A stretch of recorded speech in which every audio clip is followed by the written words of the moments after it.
तो इस वीडियो में मैं आपके साथ कुछ ऐसे टिप्स और स्ट्रैटेजीज़ डिस्कस करने वाली हूँ जो आपको फॉलो करनी चाहिए अगर आप अभी अभी 10th क्लास में आए हैं तो स्टार्ट करते हैं। सबसे पहला पॉइंट है कि do the copy work and time taking task before hand, यानी कि कॉपी जो वर्क आपको स्कूल में दिया जाता है उसको टाइम बाई टाइम कंप्लीट रखें और चेक करवाते रहें, ताकि क्या होगा कि आपका जो काम होगा, स्कूल का वर्क होगा, वो टाइम टू टाइम अपडेटेड रहेगा, जिससे आपका काम छूटेगा भी नहीं और आपका काम कंप्लीट भी रहेगा।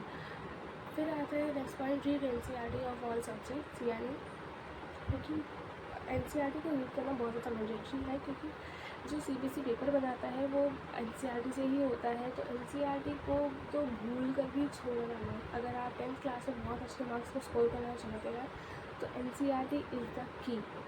उसके बाद तीसरा पॉइंट आता है मेक नोट्स।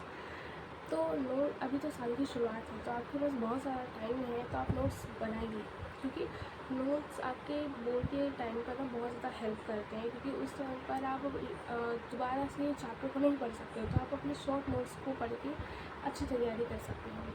फोर्थ आता है make reactions and formula sheet, क्योंकि जो केमिस्ट्री है ना, केमिस्ट्री उसमें जो चैप्टर्स है उसमें बहुत सारे रिएक्शंस हैं जो थोड़े से डिफ़िकल्ट होते हैं याद करने। तो उसमें ये है कि अभी तो साल की शुरुआत है, तो आप अपने टाइम टेबल, जहाँ पे आपका टाइम टेबल आपने चिपका रखा है ना, पेस्ट कर रखा है, तो वहीं पे आप अपनी ये फॉर्मूला शीट भी पेस्ट कर लें, ताकि आप जितना बार उसको देखेंगे तो उतनी बार आप उस देखते देखते नहीं याद हो जाएगा, तो आपको बहुत आसानी होगी रिएक्शंस को याद करने में, क्योंकि 10th क्लास में बहुत सारे रिएक्शंस हैं जो याद करने में बहुत ज़्यादा डिफ़िकल्टी आती है बच्चों को।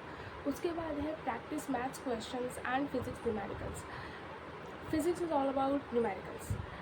न्यूमेरिकल्स मतलब ये है कि हफ्ते में आपको अराउंड 3 या 4 दिन तो फिज़िक्स को देने ही देने हैं, क्योंकि उसमें इलेक्ट्रिसिटी जैसे कुछ चैप्टर्स हैं जो थोड़े परेशान करते हैं, तो उनकी प्रैक्टिस करते हैं। और मैथ्स के भी क्वेश्चंस करते हैं, क्योंकि आपको इस जगह पता होगा कि अब जो सीबीएसई पेपर बनाता है उसमें डायरेक्ट क्वेश्चंस नहीं देता है, तो उसमें बहुत ज़्यादा घुमा फिरा के क्वेश्चंस होते हैं, बहुत ज़्यादा ट्रिकी होते हैं, जिसको टैकल करने के लिए आपको बहुत ज़्यादा प्रैक्टिस की ज़रूरत होती है।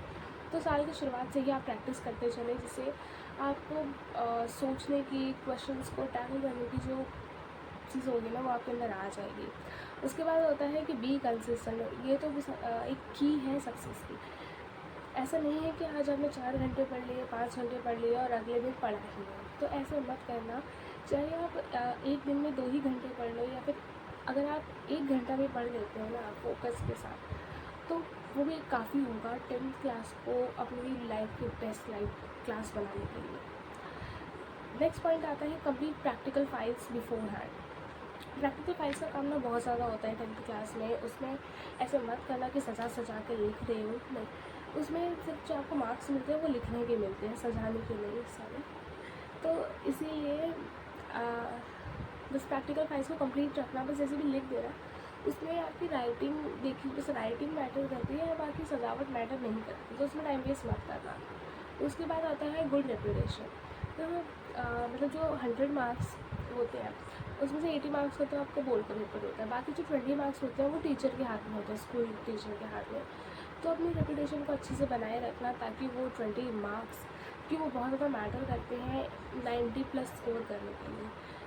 फिर आता है take English and Hindi seriously. मतलब इसको बच्चे ना सीरियसली नहीं लेते हैं, सोचते हैं इंग्लिश और हिंदी तो है, एग्ज़ाम्स 2 दिन पहले पढ़ेंगे तो आराम से कर लेंगे, लेकिन ऐसा नहीं होता है। और इंग्लिश और हिंदी एक ऐसे सब्जेक्ट हो गए ना, जो बच्चे इनको छोड़ देते हैं और फिर बाद में पछताते हैं, क्योंकि उनकी जो मार्कशीट होती है उसमें उनकी भी मार्क्स आते हैं, और इनमें मार्क्स कम होने की वजह से उनकी परसेंटेज भी ख़राब हो जाती है। तो इनके मार्क्स भी मैटर करते हैं, तो इसको भी पढ़ते चलना साथ में। फिर आता है क्लियर योर कॉन्सेप्ट्स।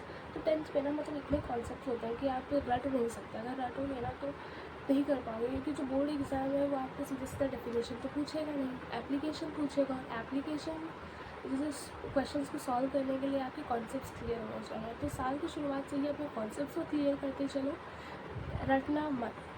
फिर आता है यूटिलाइज योर समर वेकेशंस। तो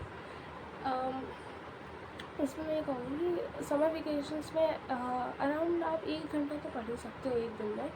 तो 1 घंटा तो पढ़ ही लेना, आधा 1 घंटा तो पढ़ ही लेना, जिससे आपकी कंसिस्टेंसी बनी रहेगी। और बहुत सारे बच्चे होते हैं जो समर वेकेशंस ऐसे ही बर्बाद कर देते हैं, पढ़ते ही नहीं हैं, और समर वेकेशंस के बाद वो हो जाता है कि हमें तो पढ़ना भी है।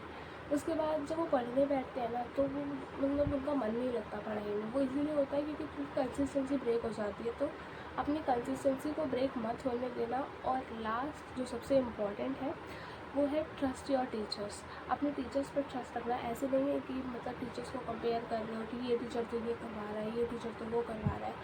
नहीं, जो भी टीचर करा रहे हैं वो अपना बेस्ट देते हैं। बस यहाँ पे बात ये होती है कि बच्चे कर रहे हैं वो, तो अपनी मेहनत पूरी लगाना। And all the best for your class 10। Bye.